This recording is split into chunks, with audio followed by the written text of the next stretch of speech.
We're at Manchester City today to see how the fans are feeling regarding their transfer window. Pep Guardiola, could he be leaving in 2 or 3 years? And also their rivals really spending big around them. How do Manchester City fans feel that they will get on this season? City's transfer window first then. They sign Grealish, miss out on Kane. How do you rate it? And are you a bit worried for the season without a striker? Obviously we've got Gabriel Jesus, but outside of that, or are you optimistic? I'm always optimistic. I'm a City fan, and being back at games is so important to me that if City weren't to win things this year, obviously there's a good chance they will, it wouldn't be the end of the world for me. I want to, as long as I'm back and I'm back among the fans and enjoying what I do, that's more important. In terms of missing out, I mean, obviously they set the stall out for Kane. Levy's played hardball and City aren't prepared to go up to the price, or maybe Levy wouldn't have even sold Kane, and it's been a long protracted situation, and it feels as if City have put for a long period here all their eggs in one basket, and so when it's gone wrong and then an opportunity's come along for Ronaldo, which on the face of it is very exciting because it's massive for the brand to actually be able to have somebody like Ronaldo doing that, but really, he's a United legend. Do you really want a United legend? So I think there were mixed feelings among supporters. Personally, the way Pep's team plays without an out-and-out striker a lot of the time is actually a lot more unpredictable for opponents to try and defend against. So actually, I'm not particularly worried they haven't got a striker. I'm more worried that they haven't gone out and got a left-back, because what's happened to Mendy recently we couldn't anticipate, but in my opinion he wasn't good enough anyway, and now we haven't got a proper quality left back. And Fernandinho's getting older, massive fan of Fernandinho, not sure Rodri's quite that standard. So personally I'd have rather spent money on those 2 positions. Grealish is a lot of money. He was a big fish in a little pond at Aston Villa, and now he's here, and City have a plethora of midfield players. I'm not sure that was the priority, but Pep knows what he's doing. Who am I to argue? Do you think you're missing something this season, or are you not too fussed? I'm not too fussed. I quite like the idea of Jesus going on the wing and Torres going into the middle. I think Grealish is a great signing. I don't think we need Ronaldo. I think he was a bit older. I got a bit excited just to wind United fans up, but no, I'm quite happy with the squad we've got. I think, yeah. You happy as well? Yeah, oh yeah, definitely. Grealish, obviously, great signing. Like he said, with Jesus going into that right, I think he's perfect for that field, and see what Fran can deliver as well. Talk about Harry Kane then. Obviously, Harry Kane not coming in, but obviously we all wanted Harry Kane to come in. But as a Man City fan, are you happy that they didn't get bullied and pushed into paying something that they didn't want to pay in terms of Harry Kane? Yeah, I think they were never going to get bullied into paying daft amounts anyway. We never do we? What was it, like 150? But yeah, about 150 million. Yeah, we've never paid over 100. Well, obviously Grealish, but I don't think we were ever going to break that in the same window. It's just, I don't mind not signing Harry Kane, but like I say, I'm happy with the squad. So I think we definitely need a forward. I was all for the Harry Kane.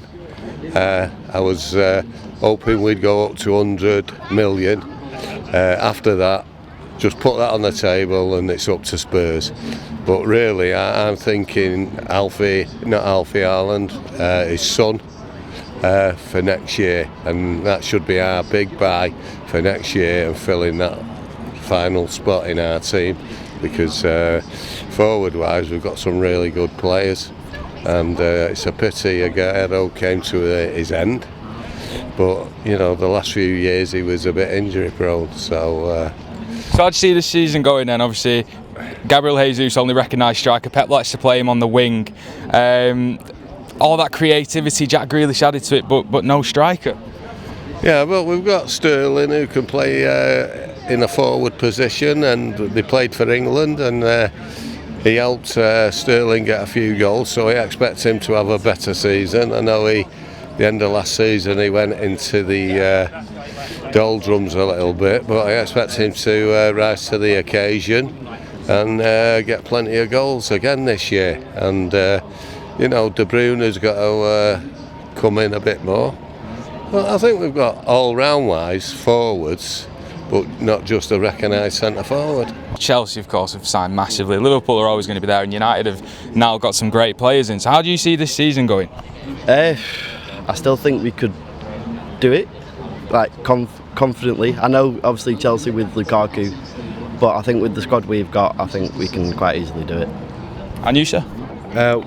Yeah, I can see us going all the way in all competitions again. It's the FA Cup, innit? We always get to the semi-final and sort of seem to dip there, but yeah, I think we could, Champions League again. Are you going to win the Champions League? That's the big one, isn't it? I really hope so. I mean, I went and it was like still a great experience, but it was so disappointing. But yeah. You think they're going to win it? Yeah. It's a big statement. A thing about the money then, Manchester City are seen to spend a lot of money, as a Chelsea, but then Manchester United and other teams spend a lot of money as well. And the perception of City is it's not been earned, and they always call them Oil FC. So what do you make of other fans speaking about City like that, and do you buy into it?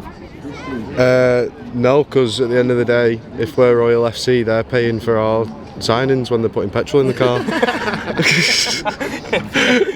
What do you make of it? Do you think it's a little bit of jealousy? Oh yeah, of course it is, because obviously clubs want our money and they can't, but we've got the money there. United can do whatever the hell they want, Liverpool, whatever. To be fair, I'm not really arsed about Liverpool, United or that lot. They can do what they want with their money. So. Just blocking out the noise doesn't really matter, yeah? Of course they're going to do well. I mean, it's a given that they'll be in the top four. It's a given that they'll probably reach the quarter semis at least of the Champions League.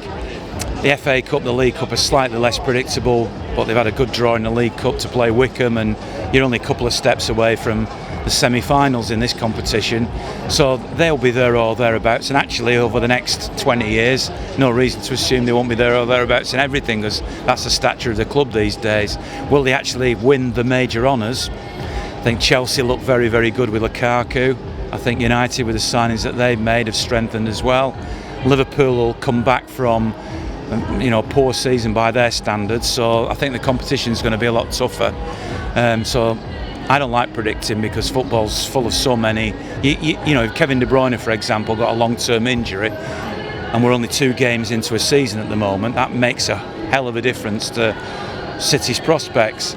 So to predict with 2 games in what's going to happen is impossible, but they'll definitely be there or thereabouts.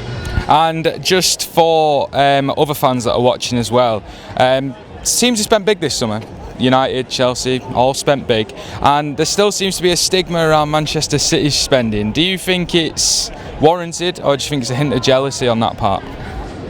Well, the others at the moment have outspent City, actually. I mean, United have massively outspent City, so listen, if you're not a City fan, if you're a City fan, you think everybody's against you.